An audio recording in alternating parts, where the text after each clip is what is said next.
अस्सलाम वालेकुम व्यूवर्स। आज हम आपके साथ साग बनाने की रेसिपी शेयर करेंगे। साग बनाने के लिए साग जो है वो हम अपनी ज़मीन से तोड़ने के लिए आए हैं। ये गंदले हम जो तोड़ रहे हैं ये मूलियों की गंदलें हैं। मूलियों के पत्ते और मूलियों की गंदलें जो हैं वो भी हम साग बनाने के लिए इस्तेमाल करते हैं। हमने यहाँ पर सरसों का साग भी लगा रखा है, लेकिन वो इतना सेहतमंद नहीं है। उसकी गंदलें भी बारीक हैं और उसके पत्ते भी बहुत छोटे छोटे से हैं। ये सरसों का साग है, ये भी हम तोड़ लेंगे। हम सरसों का साग और जो मूलियों के पत्ते और मूलियों की गंदलें हैं उनका साग तोड़कर पकाएंगे और ये सब अच्छे से गल जाएंगे क्योंकि हम इसमें बाथू डालेंगे।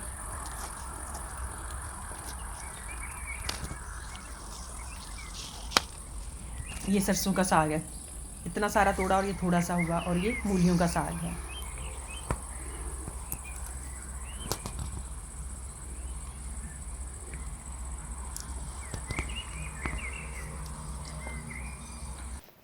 साग को तड़का लगाने के लिए हम सब्ज़ लहसुन जो है वो यहाँ से अपनी ज़मीन से ही काटेंगे, क्योंकि इसका जायका जो है वो बिल्कुल डिफरेंट होता है अगर दूसरे लहसुन और अदरक का तड़का लगाया जाए उसकी निस्बत। तो हम सब्ज़ लहसुन जो है वो भी साग के तड़के में डालेंगे।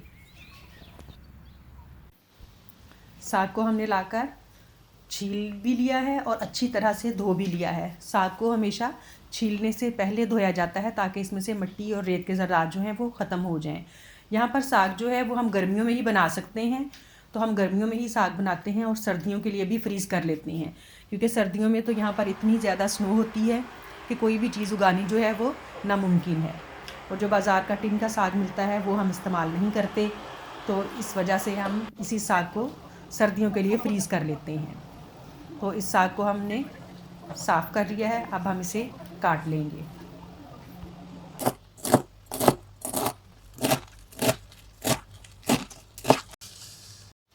सरसों और मूली के पत्तों के अलावा हमें साग के लिए जो चीज़ें चाहिए उसके लिए हमें स्पिनिच यानी कि पालक, ब्रोकली, मेथी और इसके साथ ये बाथू है जो हमने फ्रीज़ किया है। इसका लिंक जो है वो हम नीचे डिस्क्रिप्शन बॉक्स में दे देंगे। हमने साग के पत्ते, ब्रोकली और पालक जो है ये हम वज़न ली हैं, और मेथी जो है इनका हाफ़ है यानी कि उससे आधी मेथी है, और जो बाथू है वो 1/4 यानी कि चौथा हिस्सा सारी चीज़ों का हमने बाथू लिया है। अब हमने एक देगची में साग को काट कर डाल दिया। अब हम इसमें ब्रोकली, पालक, मेथी और बाथू।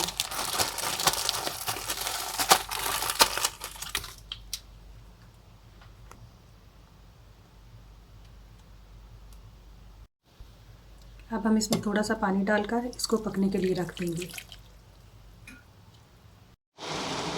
साग को पकते हुए तकरीबन 30 मिनट हो चुके हैं। हमने इसमें नमक मिर्च वगैरह भी कोई चीज़ जो है वो शामिल नहीं की, और हम इसे मज़ीद तकरीबन 30 मिनट तक पकने के लिए छोड़ देंगे। साग को पकते हुए 1 घंटे से ज़्यादा हो चुका है। अब हम साग को घोट लेंगे। घोटने के लिए हम घोटने का इस्तेमाल करते हैं, लेकिन इस वक्त हमारे पास घोटना नहीं है, तो इसके लिए आप चमचे का इस्तेमाल भी कर सकते हैं। इसके अलावा ये जो मैशर है इसका इस्तेमाल भी कर सकते हैं, और हमारे पास ये मधानी है, हम इसका इस्तेमाल करेंगे। अगर आपके पास ना हो तो आप कोई भी चीज़ जो अवेलेबल हो उसके साथ घोट सकते हैं। अब हम इसे घोटेंगे। घोटने के बाद हम इसमें थोड़ा सा आटा डालेंगे। हम इसे गंदम का आटा, हम इसे अल्लन कहते हैं। लोग इसमें मकई का आटा भी डालते हैं, और इसको घोटने के बाद हम इसमें आटा डालेंगे, क्योंकि अगर हमने पहले आटा डाला तो साग जो है वो नीचे लग जाएगा। अब साग जो है वो घुट गया है। अब हम इसमें जो गंदम का आटा है ये थोड़ा थोड़ा करके इसमें शामिल करेंगे। तकरीबन 2 से 3 टेबल स्पून इस्तेमाल होगा। हम थोड़ा थोड़ा करके डालेंगे ताकि इसकी गुठली ना बने।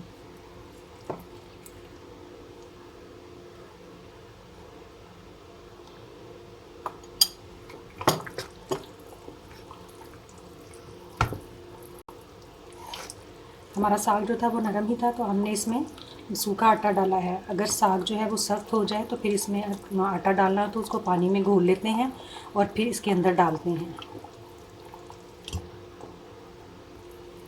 हमारा साग जो है वो अच्छे से घुट गया है, और हमने इसमें अल्लन भी डाल दिया। तकरीबन 2 से 2.5 टेबल स्पून हमारा आटा जो है वो इसमें से साग में गया है, और ये कुछ इस तरह से है।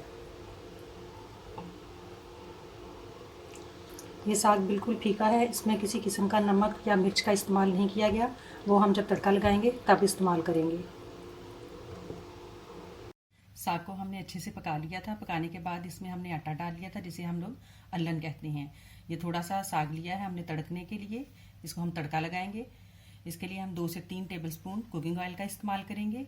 1 इंच का हमने अदरक का टुकड़ा लिया है, 10 से 12 सब्ज मिर्चें ली हैं, 4 से 5 जवे लहसुन के लिए हैं। थोड़ा सा हमने हरा लहसुन जो है वो लिया है, हाफ टेबल स्पून कुटी हुई लाल मिर्च, 1/4 टीस्पून नमक, हाफ टी स्पून हल्दी और थोड़ा सा हम सब्ज धनिया इस्तेमाल करेंगे। हरी मिर्च को हम कूट लेंगे और लहसुन और अदरक को अलहदा से कूट लेंगे। अब हम थोड़ा सा कुकिंग ऑयल लेंगे, 2 से 3 टेबल स्पून।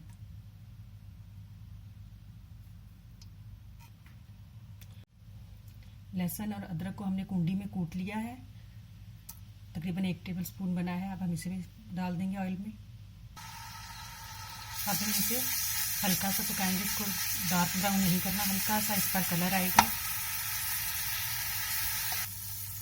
अब लहसुन अदरक जो है वो पक गया है, अब ये नीचे लगना शुरू हो गया, इसका मतलब है कि ये पक चुका है तकरीबन। हमने इस पर कलर नहीं लाना, क्योंकि अगर कलर आ गया तो इसका जायका जो है वो बदल जाएगा। इसे हम थोड़ा सा, ये लहसुन जो हरा लहसुन था उसे हमने बारीक काट लिया है, सारा हम यहाँ नहीं डालेंगे, थोड़ा सा डालेंगे, बाकी को हम एंड पर डालेंगे। थोड़ा सा हम इसे पकाएंगे, फिर इसके अंदर पानी डालकर नमक, मिर्च और हल्दी डाल देंगे। अब जो लहसुन है वो पक गया है और जो पहले हमने कूट कर डाला था उस पर भी हल्का सा कलर आना शुरू हो गया है। अब हम इस मुकाम पर इसमें थोड़ा सा पानी डाल देंगे और इसके साथ ही नमक, मिर्च और हल्दी डाल देंगे।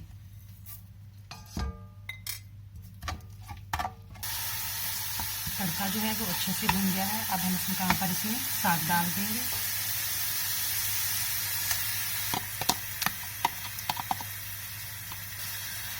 अब हम इसे मसाले के साथ मिक्स करेंगे। कुछ लोग नरम साग खाते हैं, कुछ लोग सख्त खाते हैं, हमारा दरमियाना होता है, थोड़ा सा नरम। इसके लिए हम थोड़ा सा इसके अंदर पानी डाल लेंगे, ऐसे पकने के लिए छोड़ देंगे, ताकि इसमें पानी जो डाला है वो भी अच्छे से पक जाए। साग जो है इसे हमने ढककर पकाया है, अब ये तैयार है। इसे गाहे बगाहे हिलाते रहना है, क्योंकि ये बहुत जल्द नीचे लग जाता है, क्योंकि इसमें आटा डला हुआ है।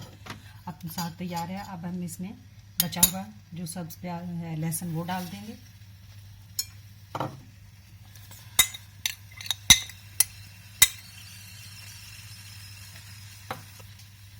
सब्ज मिर्चें कूट कर डालनी है, काट कर नहीं डालनी, उनका जायका नहीं आता। जब हम तमाम चीज़ों को अच्छी तरह से मिक्स कर देंगे।